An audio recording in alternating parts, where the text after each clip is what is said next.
Você sabe o que é balanço patrimonial? O balanço patrimonial é uma ferramenta utilizada para avaliar a posição financeira de uma empresa em um determinado período, podendo ser descrita como uma foto da situação da empresa, fornecendo parâmetros como a composição de capital e outras informações sobre seu desempenho financeiro. O balanço patrimonial é dividido em três principais fatores, importantíssimos em uma empresa: o ativo, que é onde a empresa investe os seus recursos; o passivo, que é de onde a empresa obtém recursos para aplicar em seu ativo; e o patrimônio líquido, relacionado ao patrimônio dos sócios da empresa.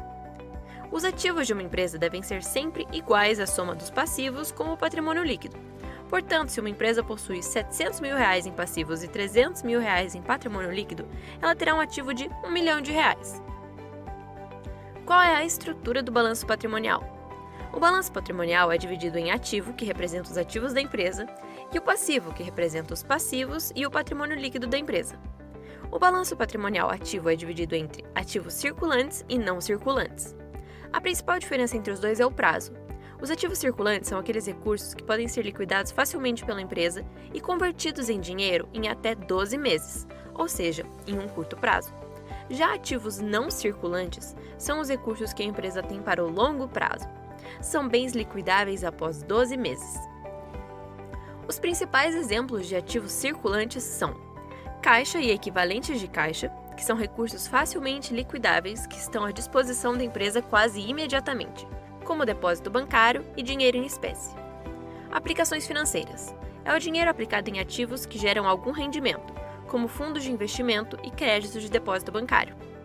Contas a receber, o dinheiro que os clientes devem à empresa, como quando a compra de um produto de forma parcelada em 12 vezes. A empresa só receberá o valor integral ao final de um ano. Nesse caso, é importante que a empresa faça um provisionamento. Isso será mais abordado quando falarmos dos passivos. Estoques. Os estoques são os produtos da empresa que ainda não foram vendidos, mas que estão armazenados em algum lugar. Certas empresas de determinados setores, como tecnologia e finanças, não apresentam estoque. Despesas antecipadas são pagamentos que a empresa fez, mas que ainda não beneficiaram a empresa, como aos fornecedores ou ao locatário de um imóvel. Tributos a recuperar são tributos que a empresa já pagou, mas que refletirá na diminuição de impostos no futuro. Os principais exemplos de ativos não circulantes são realizável a longo prazo, que são as parcelas não circulantes de determinados ativos, e aplicações de longo prazo. Caso a empresa pague mais impostos do que deveria, o valor ressarcido consta nessa categoria. Investimentos são investimentos de longo prazo. Por exemplo, a empresa pode possuir participação acionária em outra companhia. Imobilizado, bens físicos necessários ao funcionamento da empresa, como imóveis, aparelhos industriais, veículos e outros. Intangível, bens sem presença física que são necessários ao funcionamento da empresa, como contratos, softwares e outros. O balanço patrimonial passivo representa os passivos da empresa e seu patrimônio líquido. Aqui também há uma divisão entre passivo circulante e não circulante. Passivo circulante é aquele a ser liquidado no curto prazo, ou seja, são as contas a pagar em menos de um ano. Já os passivos não circulantes são aqueles que devem ser pagos em prazos superiores a um ano.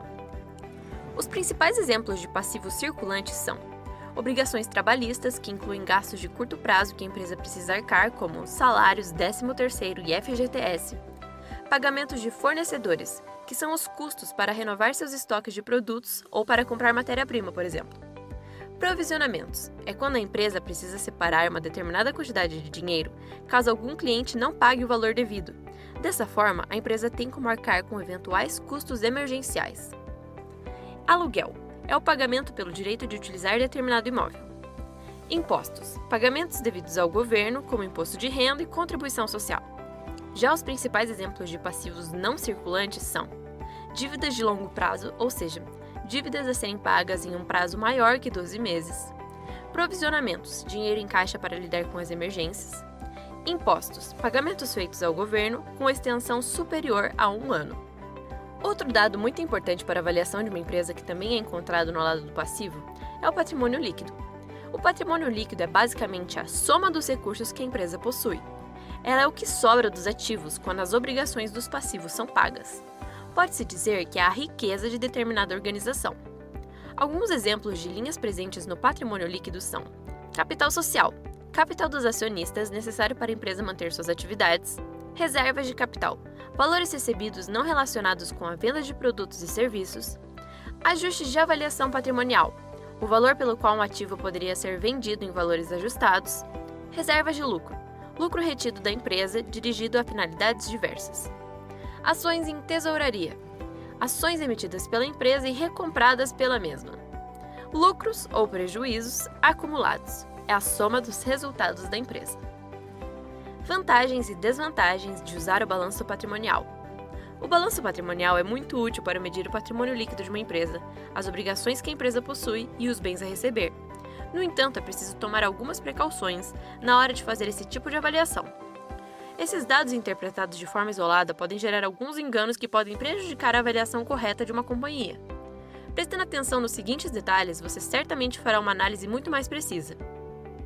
As vantagens do uso do balanço patrimonial incluem o fornecimento de dados concretos e detalhados sobre os ativos, passivos e patrimônio líquido de uma empresa, o discernimento de quais ativos a empresa financia por seu próprio patrimônio e quais ativos ela financia pelo capital de terceiros, empréstimos, a avaliação da saúde financeira da empresa e o cálculo de dados financeiros importantes, como o ROI e o ROIC, quando unida com dados da DRE.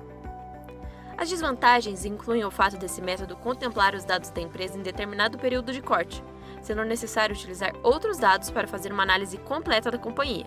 Ele também é suscetível a manipulações para favorecer os resultados desejados, e se caso comprovadas, podem ser enquadradas como crime. Se você gostou do vídeo, não se esqueça de curtir, se inscrever no canal e ativar o sininho. Para saber mais sobre economia, finanças e estratégia, entre em nossas redes sociais.